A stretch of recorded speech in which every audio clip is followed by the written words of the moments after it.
Welcome into a Thanksgiving Eve edition of the Install with Greg Cosell. The well-dressed gentleman to my left here is Greg Cosell of NFL Films and the ESPN Matchup Show, TV's own Greg Cosell, shall we say. Buddy, it's good to have you on here and to be talking about some more football heading into this Thanksgiving weekend.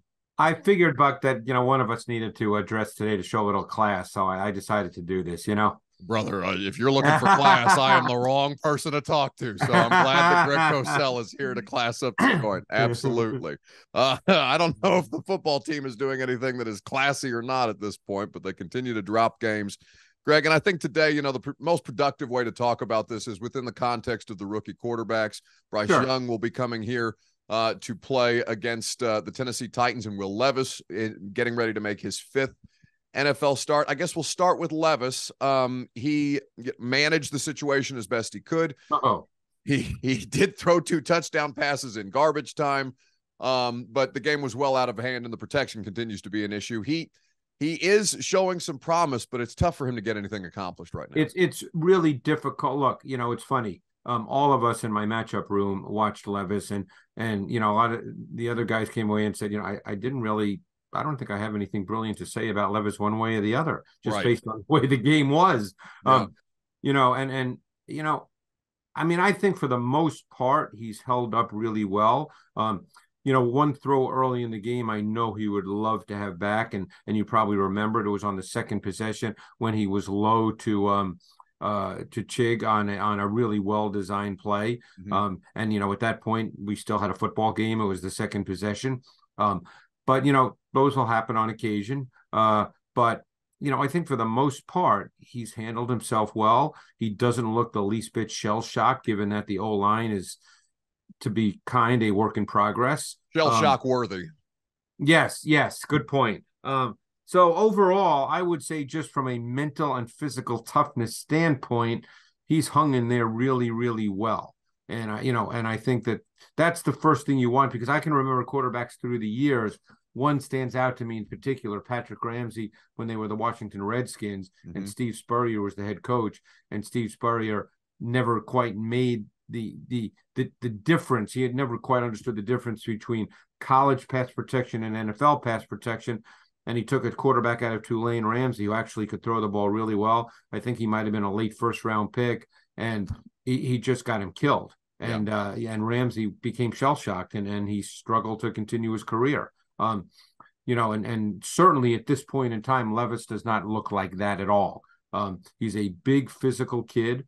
Look, you hope at least that they can protect enough that you have an opportunity to see him be in games that are competitive, where you can see situational football really means something, where it's, 3rd and 9 in the middle of the third quarter, and it means something.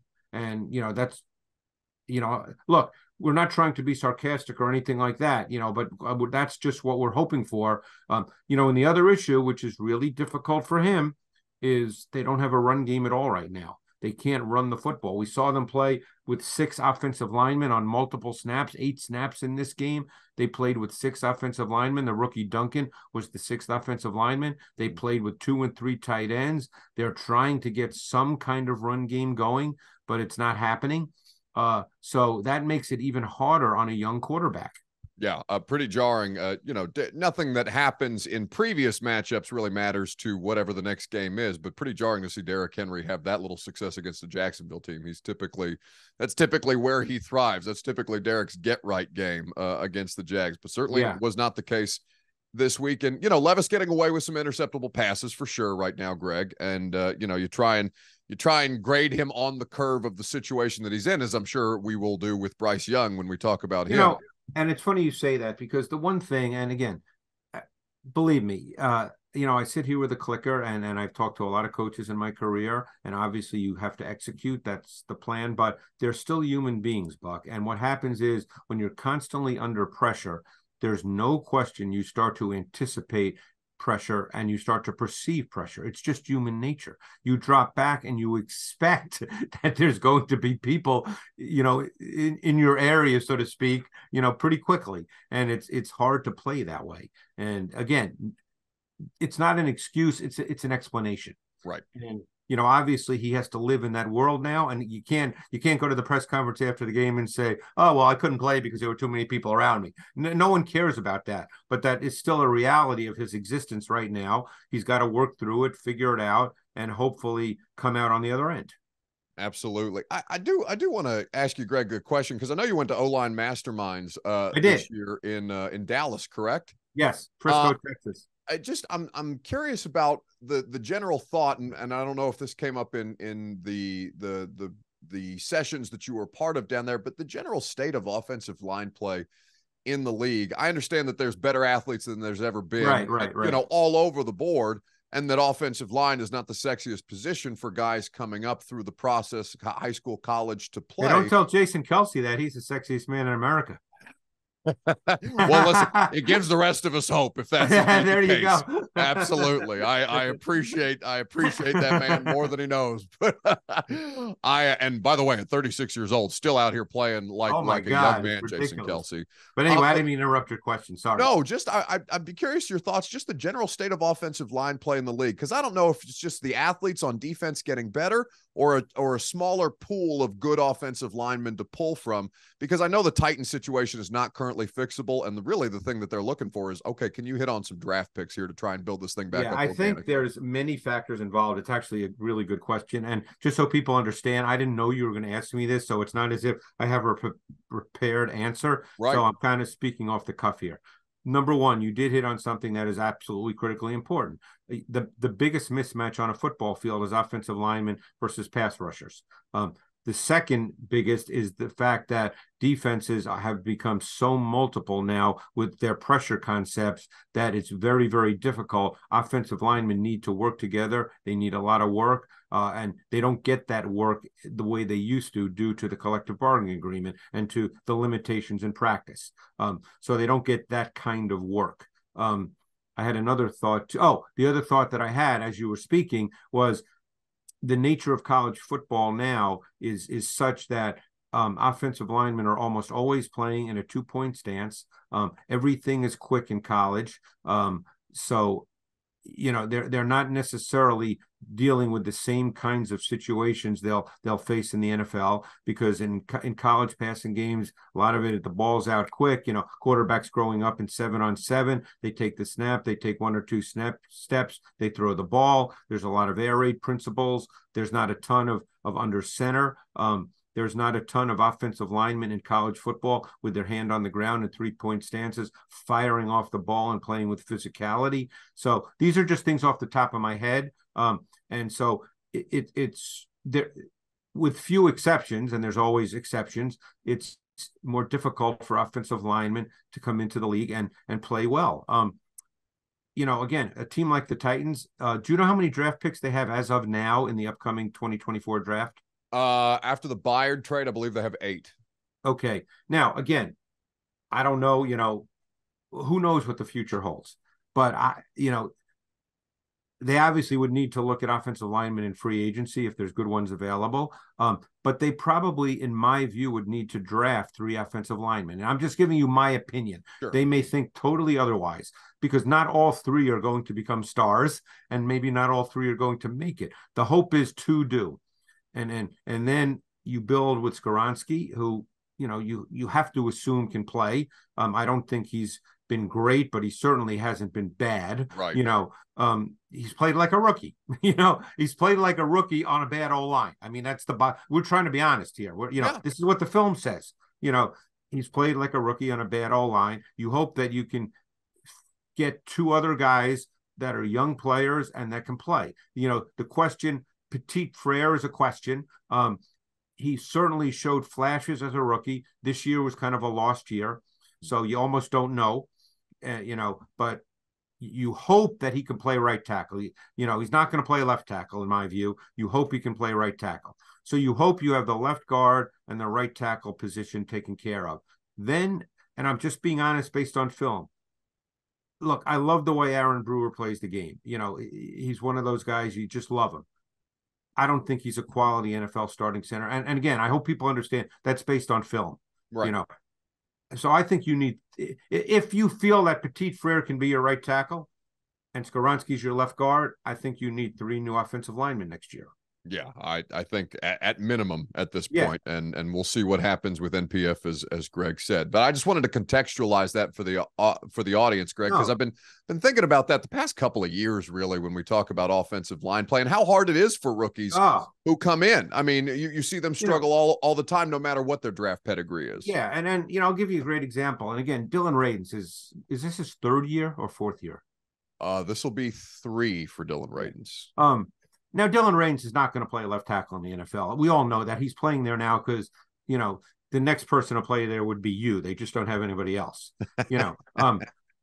And you can just see now. Granted, he actually came from obviously not a Power 5 school, but he did play with his hand in the ground because they ran the ball at North Dakota State. Right. But the point is he just doesn't have the physicality. He can't on contact. He can't sustain. He can't control. He falls off blocks. He just doesn't have that ability, and hey, that's what it is. He's probably played enough snaps in the league that we know that that's what he is. Yeah. He's not likely to change. But the point is a lot of these guys come in and they just haven't played with a lot of physicality, and they're not used to the type of speed, strength, and power that they're going to face at the NFL level. And it just takes time. Some guys get there, some guys don't.